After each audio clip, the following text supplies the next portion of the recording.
저는 서울대학교 명예교수 김태유입니다. 4차 산업혁명과 국가발전 원리를 연구하는 경제학자이자 문명사학자라고 자임하고 있습니다.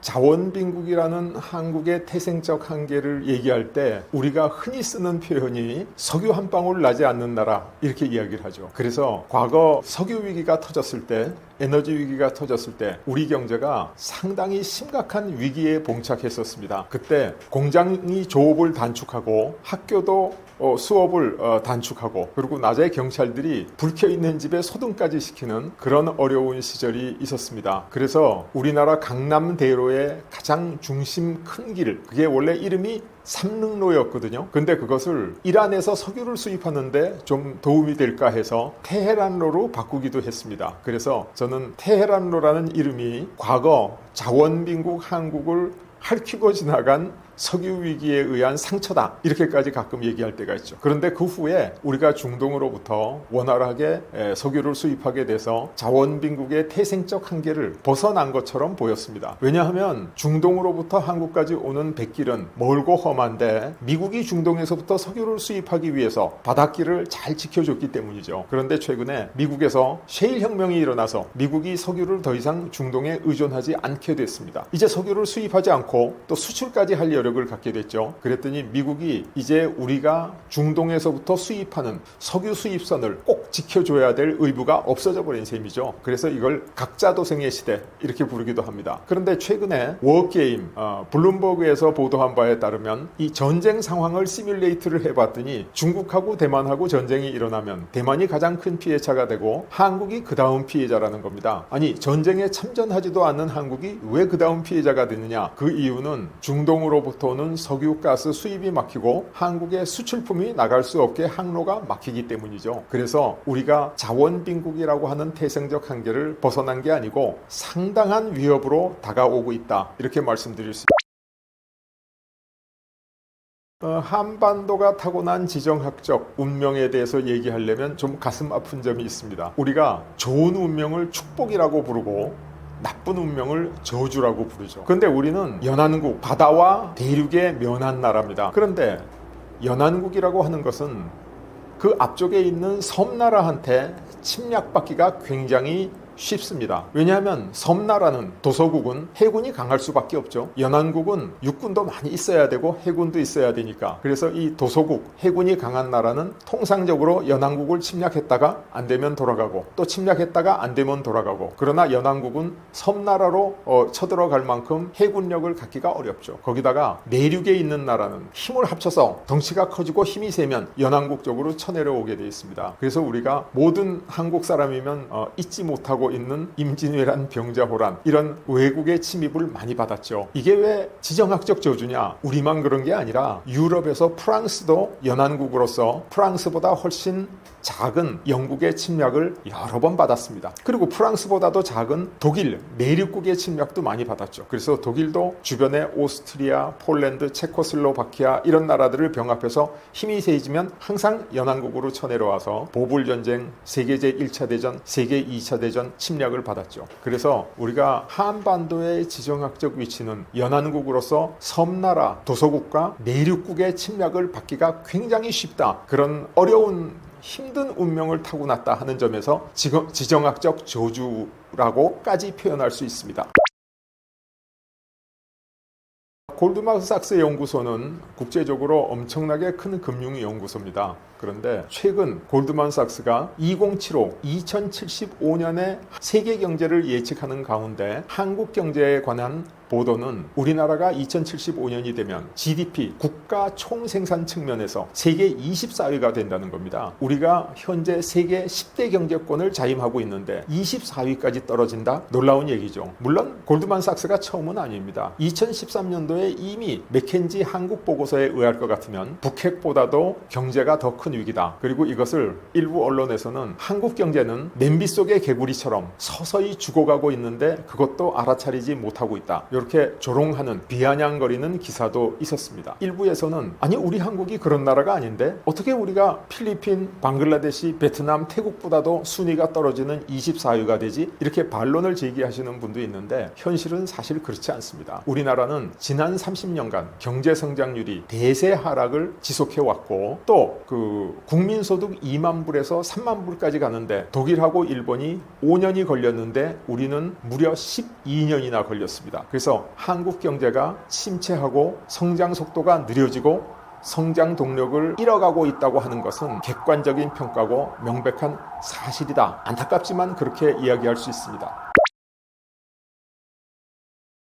우리 한국이 앞으로 어떻게 해야지 이런 경제적 위기, 안보적 위기, 이런 위기를 타개할 수 있는가 우리가 전략적으로 대응해야 됩니다. 국가전력, 그러면 여러분 너무나 잘 아시겠지만은 가장 기본이 원교 근공이죠. 멀리 있는 나라와는 친하게 지내서 동맹을 맺고 가까이 있는 나라와 다퉈서 경쟁에서 이기는 거죠. 과거에 땅을 두고 싸울 때 원교 근공이 지금 산업사회에 와가지고는 경쟁과 보완으로 바뀌었습니다. 우리나라하고 같은 상품을 가지고 시장에서 경쟁하는 나라, 이게 경쟁국가입니다. 경쟁에는 승자와 패자가 있기 마련이니까 이게 적대화되기가 십상입니다. 그러나 우리가 같은 상품을 생산하기 위해서 그 많은 생산 요소, 원료부터 소재, 부품, 장비, 그리고 기술 이런 것들을 서로 호환적으로 나누고 돕는 나라를 보완국이라 그러죠. 그런데 우리나라 입장에서 볼 것 같으면 우리와 경쟁하는 나라가 누구냐? 과거에 우리가 뒤쫓던 EU, 유럽 국가, 일본 이런 선진국들이었죠. 그리고 또 우리를 뒤에서 쫓아오는 중국과 개발도상국들이 우리의 경쟁 국가였습니다. 그래서 우리를 중심에 놓고 우리를 3군 국가 라고 표현하면 우리의 앞서 있는 EU와 일본 같은 나라는 2군 국가고 우리를 뒤쫓던 중국과 개발도상국은 4군 국가에 해당하는데 중국은 이미 우리를 앞서서 2군 국가에 진입해버렸죠. 이게 우리가 경쟁하는 나라입니다. 그러니까 근공의 대상인 나라죠. 그러면 우리는 어떻게 대응해야 하는가? 우리 앞선 2군 국가, 중국과 앞에서 경쟁하는 미국, 1군 국가가 되겠죠. 그래서 1군 국가, 우리와 기술적으로 안보적으로 보완관계에 있는 국가와 연대하는 게 소위 원교 근공 이론을 경쟁과 보완으로 응용한 겁니다. 그리고 우리를 뒤쫓는 개발도상국, 그 뒤에 원자재를 공급하는 나라들이 있습니다. 러시아, 남아메리카, 아프리카 일부 국가 이런 나라들이죠. 그래서 우리를 뒤쫓는 개발도상국, 산업화된 국가들을 4군 국가라고 부르면 러시아나 남미 국가들은 5군 국가에 해당하는 거죠. 그게 원교의 대상입니다. 그래서 현재 대한민국이 강소국으로서 필승 전략, 이 어려움을 헤쳐나가서 국제사회에서 우리의 위상을 제바로 지키는 방법은 저는 135 전략이다. 1군에 있는 미국과 우리 3군에 있는 한국이 5군에 있는 러시아와 협력하는 것이다. 그래서 이것을 135 전략이라고 부르기도 하고 한미러의 합종, 저는 이렇게 부르기도 합니다.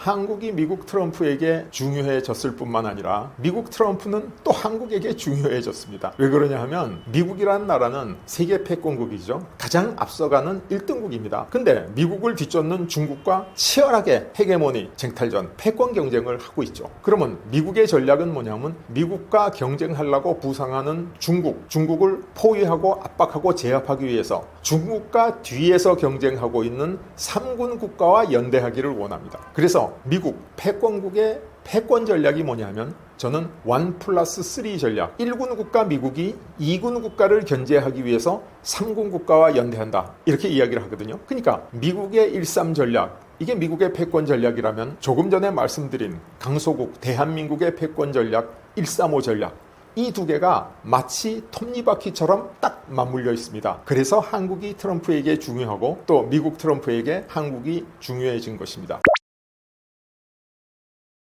아주 중요한 질문이라고 생각됩니다. 우리가 지금 미국의 1.3 전략과 한국의 1.35 전략이 맞물리고 이 맞물린 상태, 이 효율을 극대화하기 위해서는 우리가 한미동맹을 강화해야 됩니다. 근데 한미동맹만 강화해서 우리가 충분히 그 대가를 얻을 수 있느냐?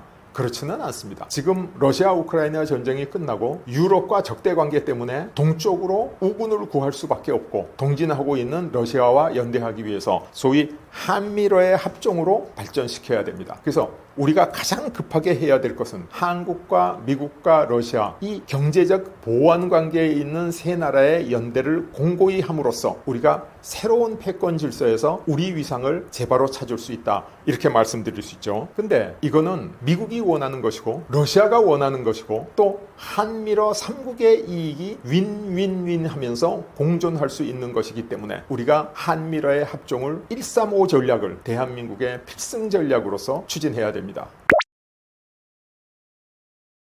북극 항로 개통이 한국의 왜 기회인가? 이게 우리한테 굉장히 중요한 문제입니다. 근데 이것을 몇 가지 측면에서 말씀드릴 수 있는데 첫 번째로 역사적인 측면에서 말씀드리면 우리나라는 중심 국가가 된 적이 없고 항상 주변 국가에 위치해 있었습니다. 왜냐하면 큰 항로가 한반도를 경유하지 않았기 때문에 그러니까 실크로드도 한반도를 벗어나 있었고 향신료 루트도 한반도에서 멀리 떨어져 있었고 대서양 루트도 한반도의 거의 반대쪽에 있었죠. 그러니까 우리는 인류 문명의 중심에 설 큰 항로에 접하지 못했다. 그런데 지금 북극 항로가 녹아내리면 우리가 인류 문명의 중심에 설 수 있는 절호의 찬스가 온다. 이게 북극 항로 개통이 우리한테 미치는 가장 근본적인 좋은 영향, 기회인 이유다. 이렇게 말씀드릴 수가 있죠. 그 다음에 두 번째, 경제적으로 보면 초두에 제가 앞에 에피소드에서 말씀드린 것처럼 우리는 경제적으로 엄청난 위기를 겪고 있습니다. 우리나라 경제 위기의 본질을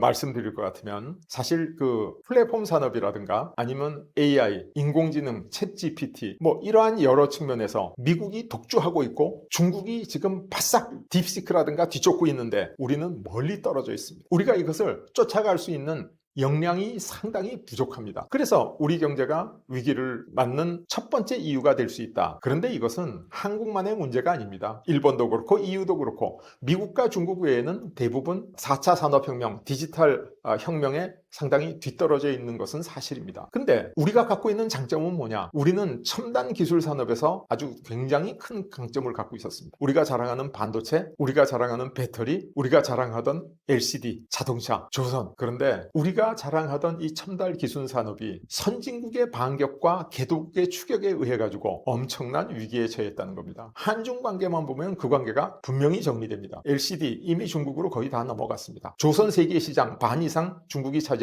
우리는 20, 30%밖에 차지하지 못하고 있습니다. 자동차 산업 우리가 일본을 추월하지도 못했는데 지금 전기차로 바꿔가면서 중국이 약진하고 있습니다. 배터리 이미 중국 배터리가 세계 시장을 거의 석권하다시피 했죠. 우리가 아주 다행히 그것도 D램 분야에서만큼은 박빙의 우위를 유지하고 있는데 이것도 언제 따라잡힐지 알 수 없죠. 그런데 만약에 북극 항로가 개통이 될 것 같고 그 다음에 북극 항로가 개통된 다음에 우리가 부울경 지역에 거점 항구를 유치하게 되면 우리가 그 거점 항구를 기반으로 해가지고 첨단 기술 산업을 다시 한번 살려서 국제적인 경쟁력을 가질 수 있는 절호의 찬스가 온다. 그런 면에서 경제적으로 볼 때 북극 항로와 거점 항구는 아주 한국에게 엄청난 기회입니다. 마지막으로 하나 추가해야 될 것은 우리가 처한 위기 중에 가장 큰 위기, 정말 위기 중의 위기가 뭐냐 하면 저출생입니다. 우리나라의 출산율은 소위 학자들이 초저출산이라고 얘기하는 1.3의 반밖에 안 되는 0.7대에 있습니다. 그래서 우리나라의 아이들의 울음소리가 끊어지고 놀이터에 어린이들이 보이지 않고 청년이 없어지는, 청년이 없는 나라, 이런 나라가 돼가고 있죠. 정말 안타까운 일입니다. 그런데 최근에 나온 한국은행 보고서에서도 지적했듯이 우리나라의 저출생의 원인 중에 가장 심각한 원인이 뭐냐? 수도권 집중에 의해서 우리나라의 젊은이들이 너무너무 극심한 경쟁에 노출되고 그 경쟁에 노출됨으로 인해서 결국은 집값도 오르고 뭐 생활비도 올라가고 경쟁도 심화되고 그래서 아이를 갖지 않는다는 거거든요. 만약에 이 저출산을 만들어낸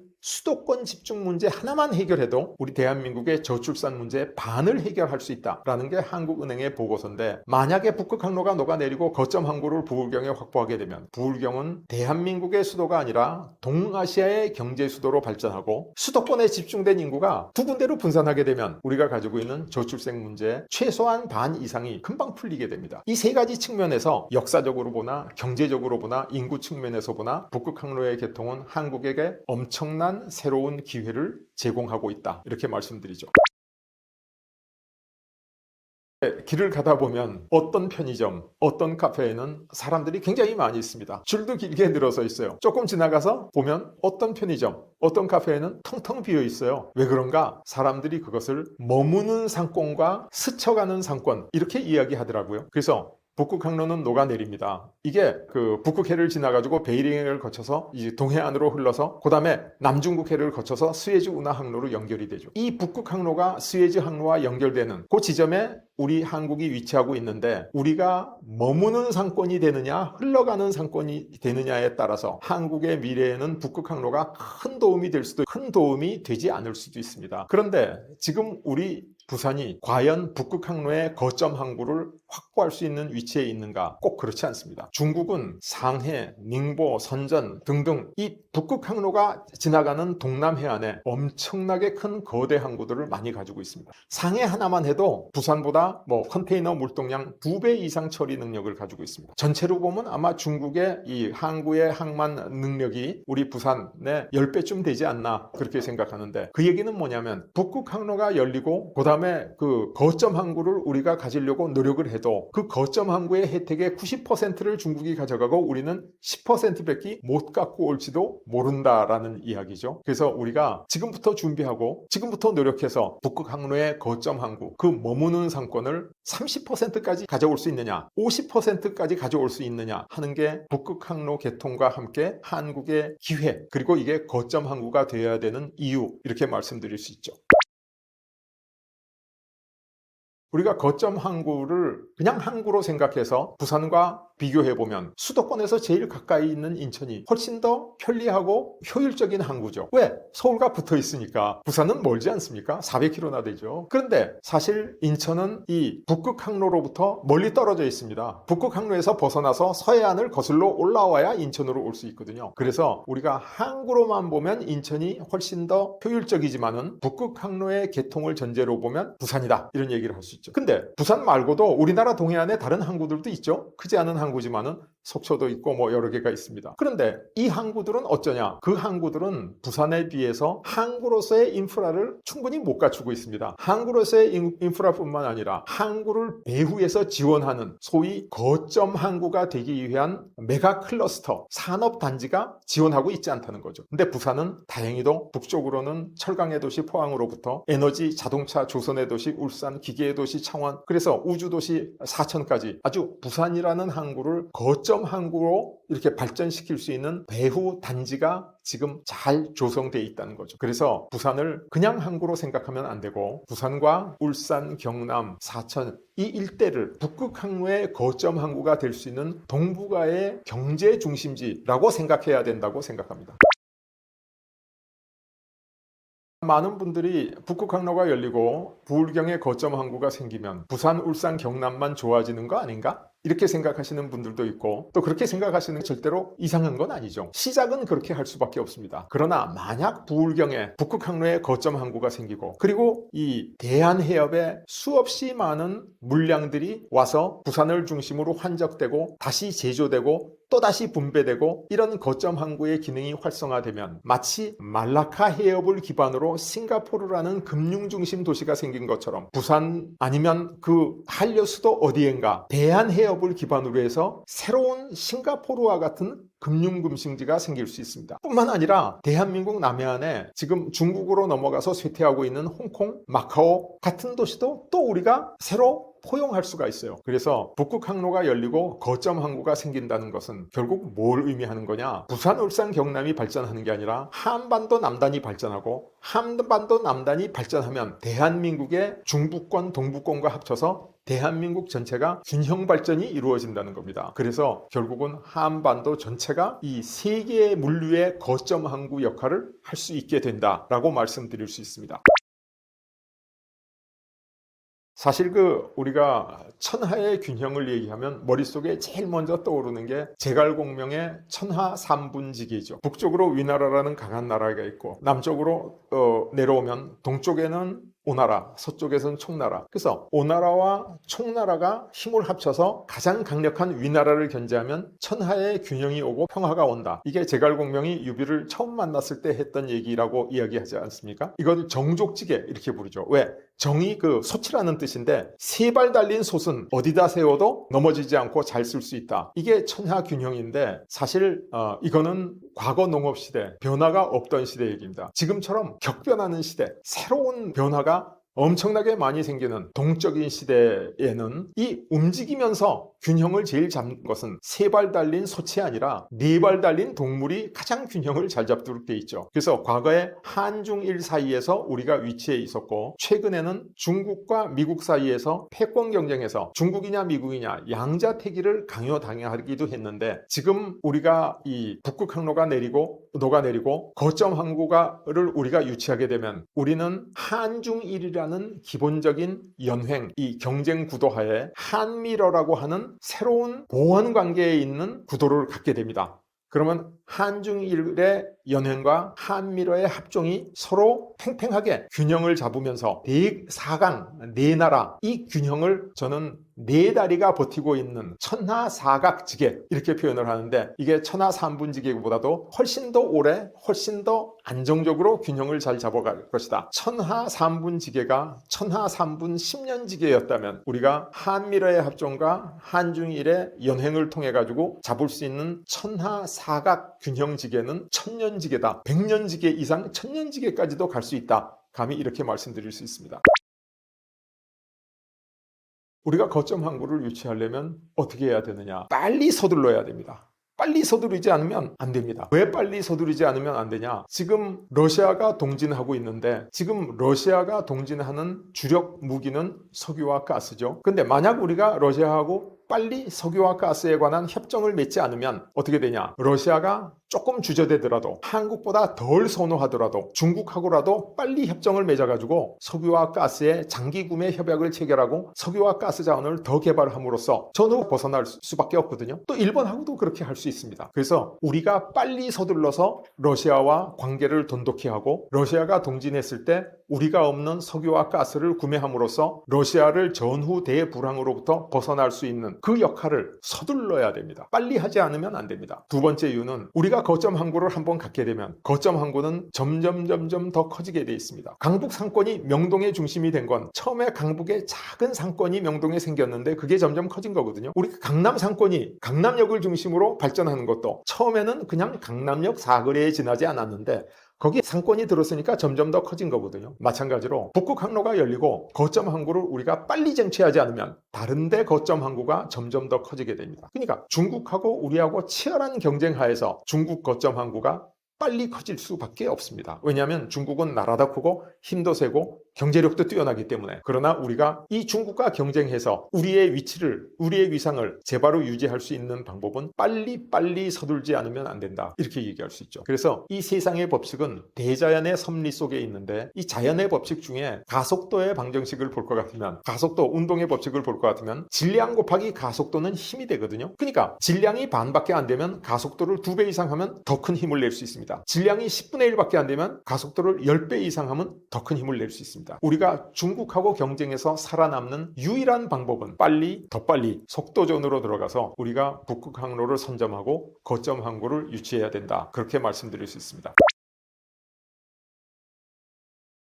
지금 러시아가 중국을 선호하지 않는 이유는 많이 말씀드렸는데 러시아가 일본에 대해서도 호감을 갖고 있지 않습니다. 사실 일본은 러시아에 대해서 상당한 호감을 가지고 있죠. 그게 호감인지 모르지만 일본도 러시아를 필요로 하고 한국도 러시아를 필요로 합니다. 왜냐하면 한국이나 일본이나 석유와 가스를 수입해서 제품을 수출하는 그런 구조를 가지고 있거든요. 물론 수출 의존도가 우리가 훨씬 더 높은 것은 사실입니다. 그런데 러시아와 일본은 우리 너무 역사 속에서 잘 알듯이 러일 전쟁 때부터 적국이었습니다. 그리고 2차 대전 때도 적국으로 치열하게 싸웠습니다. 그리고 일본은 2차 대전 이전에 잠시 보유하고 있던 북방섬과 사하린의 남부 이런 데 대해서 특히 일본 우익들은 일본의 언젠가는 영유권을 주장하려고 준비하고 있고 러시아도 그런 사실을 잘 알고 있습니다. 그래서 러시아와 일본도 미래의 영토 분쟁을 크게 일으킬 가능성이 있는 잠재적인 적국이라는 거죠. 그런데 현실적으로만 해도 당장 북방 4개 섬의 영유권을 놓고 러시아와 일본이 아주 서로 자국 영토라고 주장하고 대치하고 있는 상황입니다. 그래서 일본을 러시아가 한국에 비해서 선호하지 않을 것이라는 사실은 분명합니다. 그러나 앞서도 말씀드렸듯이 우리가 빨리 서둘러서 러시아가 전후 대불황에서 탈출할 수 있도록 도와주면서 우리의 이익을 빨리 챙기지 않으면 일본이 할 수도 있다. 비록 러시아가 일본을 최우선 파트너로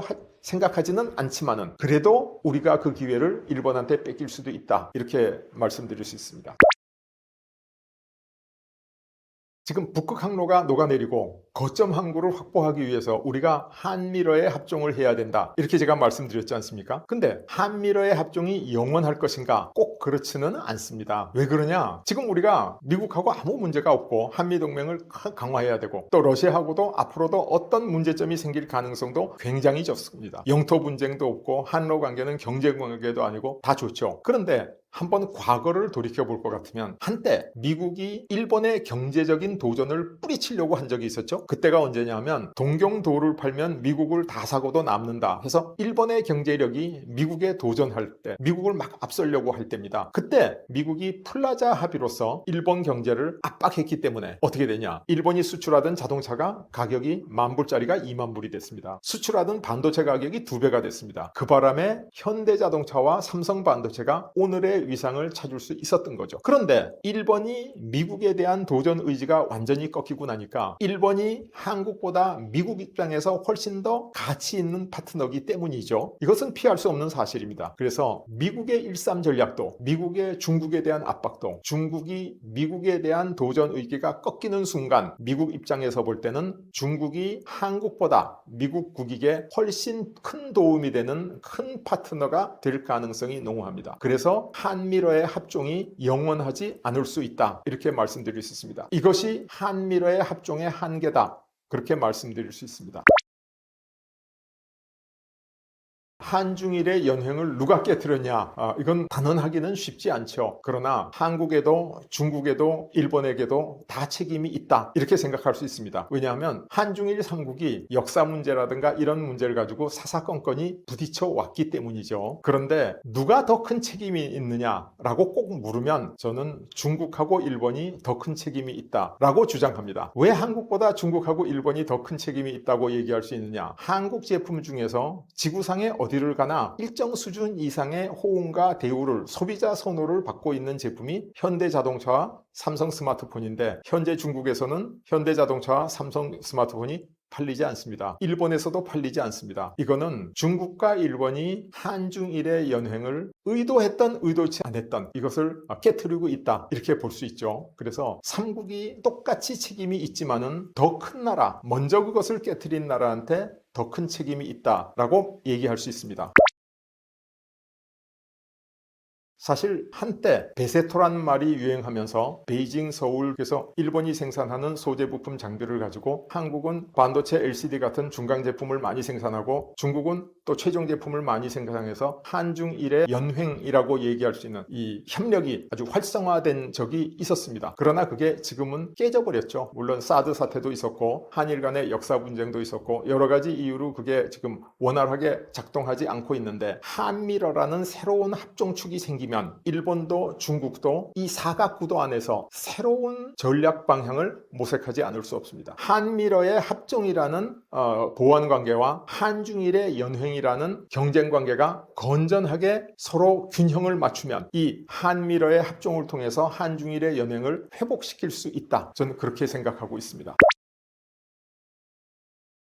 천하사각지계로 균형을 잡는다. 이게 상당히 상징적인 의미이기 때문에 이것을 구체적으로 설명하는 것은 아주 쉽지는 않습니다. 그런데 한국을 중심으로 해서 중국과 일본만 있었을 때는 우리의 선택이라는 게 아주 단순합니다. 선택지가 중국을 선택하든지 일본을 선택하든지 뭐 이렇게 되는데 여기 미국이 등장함으로써 우리의 선택지가 넓어졌죠. 왜냐하면 우리 주변에 있는 3강 중에 어느 한 나라를 선택할 수도 있고 어느 두 나라를 선택할 수도 있고 그런데 러시아가 동진해서 실질적으로 동아시아에서 존재감을 드러내게 되면 우리는 기존에 동아시아에 있던 중국과 일본 그리고 피봇 투 아시아를 통해서 아시아의 존재감을 본격적으로 드러내는 미국 그 다음에 러우 전쟁의 종전으로 인해서 아시아로 와서 존재감을 드러내는 러시아, 이 네 나라 사이에서 상당히 많은 선택지가 있습니다. 어느 강한 나라 하나하고 우리가 유대를 강화할 수도 있고, 두 나라하고도 유대를 강화할 수도 있고, 세 나라하고도 유대를 강화할 수도 있고, 그래서 선택지가 많으면 많을수록 우리가 균형을 잡아나갈 가능성이 더 넓어진다 하는 의미에서 천하사각지계로 균형을 잡을 수 있다, 최선의 선택을 할 수 있다, 이렇게 말씀드릴 수 있습니다.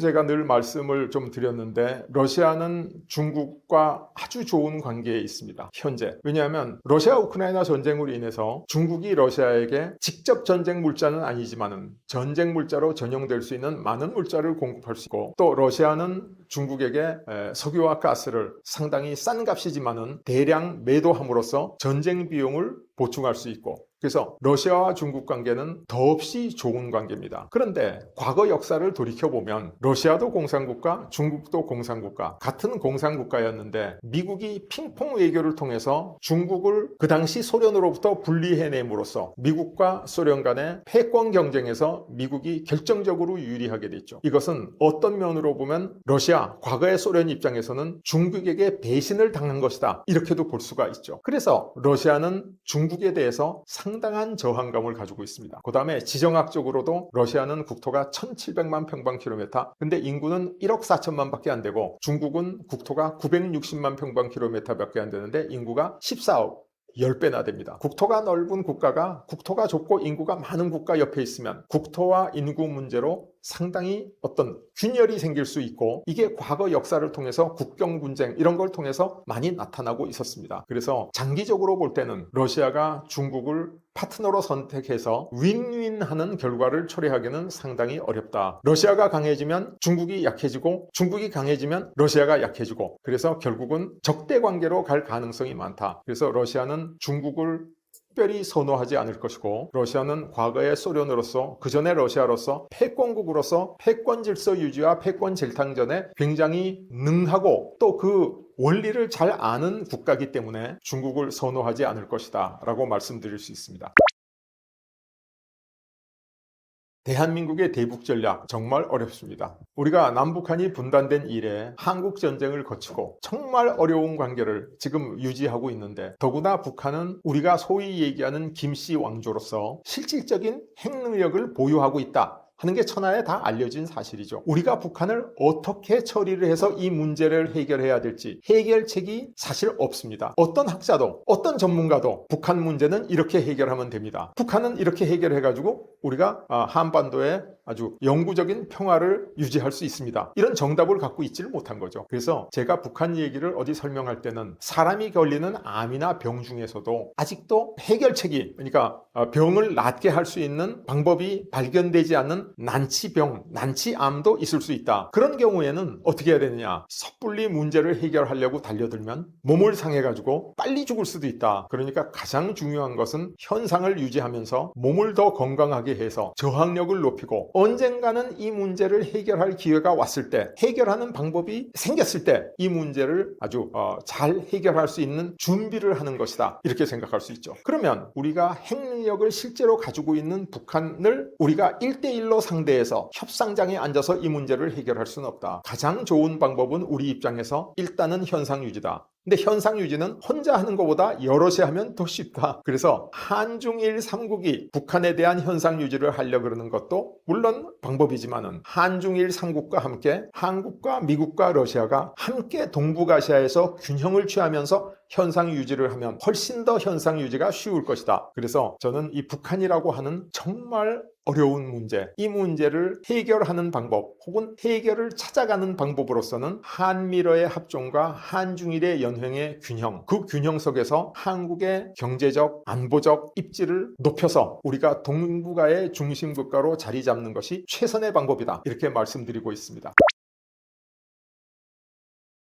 러시아가 한국에 대해서 우방이었느냐 아니냐라는 것은 우리 대한민국 국민들이 사실은 약간은 많이 오해하고 있는 부분도 많이 있습니다. 지금 러시아 우크라이나 전쟁이 발발되기 전에 한국과 러시아는 상당히 좋은 관계를 유지했습니다. 무비자 협정을 맺어서 국민들이 자유롭게 오가고, 그 다음에 방위산업이나 우주산업에서 우리가 러시아의 도움을 많이 받았고, 또 러시아는 한국의 삼성과 현대 이 제품들을 아주 열광적으로 쓰는 국민이고, 또 도시락을 하면 초코파이 너무 잘 알지 않습니까? 그런데 우리는 러시아에 대해서 막연히 상당히 적대적인 오해를 하고 있다. 왜냐하면 과거에 러시아가 소련이었고, 소련 당시에 이 북한을 적화시킨 나라가 러시아다, 이런 생각을 가지고 있기 때문이죠. 그러나 그것은 지나간 과거고, 그 과거가 우리의 미래를 결정하는 것은 전혀 아닙니다.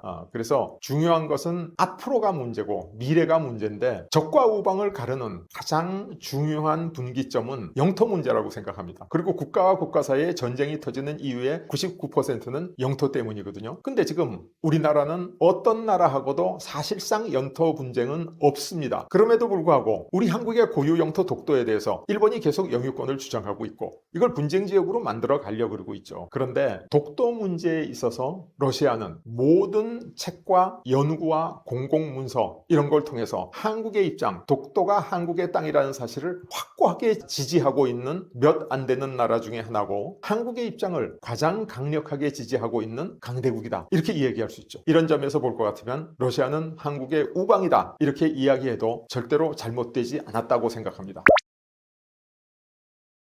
러시아가 한국을 선호하는 듯한 여러 가지 제스처, 이런 현상을 저희가 볼 수 있습니다. 러시아가 과연 한국을 좋아하는가? 그런데 국가와 국가 간에는 개인과 개인처럼 좋아하고 싫어하는 정이 꼭 있는 건 아닙니다. 그래서 국가는, 특히 강대국은 국익 차원에서 외교를 전개합니다. 그래서 러시아가 한국을 상대적으로 좋아하는 이유는 동북아 3국 사이에서 중국은 인구가 러시아의 10배나 되고 국토는 러시아보다 훨씬 작고, 그래서 언젠가는 중국 사람들이 러시아로 다 들어와서 러시아 땅이 중국에 의해서 잠식되지 않을까, 이런 잠재적인 위협을 느끼고 있습니다. 게다가 중국하고 러시아는 국경이 굉장히 길게 접해 있어서 국경 분쟁이 많이 있었죠. 한때는 우스리강 유역에서 무력 충돌도 실제로 있었고, 한때는 핵전쟁 직전까지 갔다, 이렇게까지 사람들이 이야기하고 있습니다. 거기다가 중국은 영국으로부터 홍콩을 돌려받았죠. 그런데 아편전쟁 때 러시아한테 할양한 연해주, 이건 돌려받지 못하고 있죠. 물론 국제법상 이걸 꼭 돌려받아야 되는지 안 되는지는 법리의 문제이기 때문에 제가 이 자리에서 얘기하기는 어렵지만은, 많은 중국 사람들이 연해주를 돌려받아야 된다는 주장을 하고 있는 것도 사실이고, 이러한 사실을 러시아 사람도 잘 알고 있는 것도 사실입니다. 그래서 이러한 영토 문제, 이런 잠재적인 문제 때문에 지금 러시아 우크라이나 전쟁으로 상당히 밀착하고 있는 러중 관계가 앞으로는 굉장히 적대적으로 변할 가능성이 농후하다, 이렇게 이야기할 수 있죠. 그렇다면 그런 면에서 러시아는 한국은 아주 좋은 파트너죠. 그래서 한국은 러시아와 모든 경제적인 면에서 보완 관계에 있습니다. 러시아가 있는 건 한국이 없고, 한국이 있는 것은 러시아가 없고, 그래서 러시아의 국익에 한국이 도움이 된다는 게 한 가지 이유고, 또 한 가지 이유는 한국은 남북한 인구를 다 합쳐서 7천여만 밖에 되지 않습니다. 그래서 한국이 아무리 강력한 국가로 거듭나더라도 인구 1억 4천만, 그 2배나 되는 러시아가 한국을 잠재적인 위협으로 느끼지 않습니다. 그래서 러시아가 한국을 선호하는 것이다, 이렇게 말씀드릴 수 있습니다. 우리가 북러 밀착을 얘기할 때 뭘 얘기하냐면, 최근에 북한과 러시아가 전략적 동반자 협정을 맺었죠. 그래서 드디어 한국에서 전쟁이 터지면 러시아가 북한 측에서, 북한 편에서 참전하겠구나, 이렇게 오해하시는 분들이 좀 있습니다. 그런데 저는 그게 큰 위협이라고 생각하지는 않습니다. 왜냐하면 이 동반자 협정에 의할 것 같으면 북한이 무력 침략을 받았을 때 러시아가 자국 국회의 비준을 거쳐서 참전할 수 있다, 그렇게 돼 있죠. 근데 우리가 지금 이 한반도를 핵전쟁의 위험을 무릅쓰고 무력 통일할 의사를 전혀 가지고 있지 않기 때문에, 우리가 북한과의 무력 충돌에 의해서 우리가 북한을 쳐들어감으로 인해서 조우하는 전쟁 상황에 돌입하는 이럴 가능성은 없다, 저는 그렇게 생각합니다. 그럼 러시아는 왜 북한과 이런 협정을 맺었냐? 제가 이 문명사를 연구하는 학자로서 보건대는, 러시아는 러우 전쟁이 끝나면 유럽 국가와 아주 나쁜 관계, 이 척진 관계가 앞으로 당분간 상당 기간 유지될 겁니다. 왜냐하면 수많은 사람이 죽었고 형제자매가 죽었지 않습니까? 그러니까 빨리 관계 개선이 어렵죠. 그러면 러시아가 이 동쪽으로 이렇게 와야 되는데, 동쪽으로 오기 위해서는 북극 항로를 통해서 동진할 수밖에 없습니다. 근데 북극 항로가 베링해에서부터 캄차카 반도 남단을 거쳐가지고 한반도 쪽 대한해협으로 내려오고 있는데 만약에 우리 북한의 동해안에 한국 여기에 외부 세력이 군항을 건설하든가 이런 실질적인 안보 위협으로 다가올 경우에는 러시아가 전후 생명선처럼 생각하고 있는 북극 항로에 아주 상당한 위협이 될 수 있습니다. 그래서 러시아가 북한하고 전략적 동반자 협정을 맺은 이유는 러시아가 동진하는 데 필요한 북극 항로를 사수하겠다는 의지라고 저는 생각하고 있습니다. 그러나 북극 항로를 중심으로 해서 한국은 러시아의 협력 대상국이고 북한 그 자체는 러시아에게 위협이 전혀 되지 않기 때문에 저는 북러 밀착이 우리한테 위협이 되지 않는다 이렇게 확신할 수 있죠. 이건 어디서도 알 수 있냐? 푸틴이 북한을 방문했지 않습니까? 그 직전에 외신 기자회견을 했는데 그때 푸틴이 직접 한국이 우크라이나에 살상 무기를 지원하지 않은 것을 감사하고 관계 개선을 희망한다. 이런 이야기를 외신에 다 했거든요. 그래서 이러한 정황으로 미루어 볼 때 현재 북러 밀착은 한국에 대한 위협은 아니다. 이렇게 생각할 수 있습니다.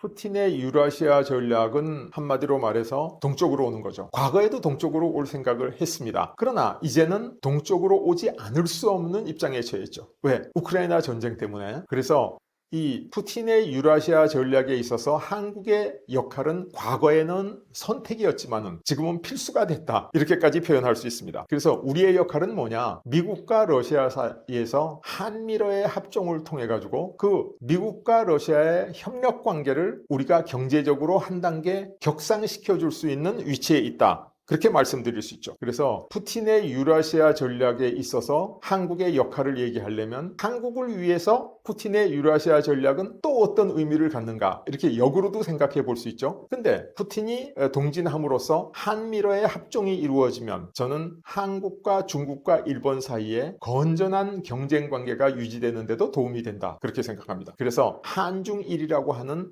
경쟁 관계와 한미러라고 하는 보완 관계가 팽팽하게 균형을 이루면 이것은 동북아시아의 평화와 질서 유지에 상당한 도움이 될 것이다 하는 게 저의 생각입니다. 제가 앞서도 잠시 언급했습니다마는 미국이라고 하는 나라는 현재 세계를 이끌어가는 패권국입니다. 패권국의 절대 관심사는 도전국으로부터 패권을 지켜내는 거죠. 근데 지금 미국 패권에 가장 강력하게 도전하는 국가가 있다면 중국이죠. 경제적으로, 군사적으로 모든 면에서 중국입니다. 그래서 미국은 중국을 포위하기 위해서 러시아와 연대하기를 원하고 있습니다.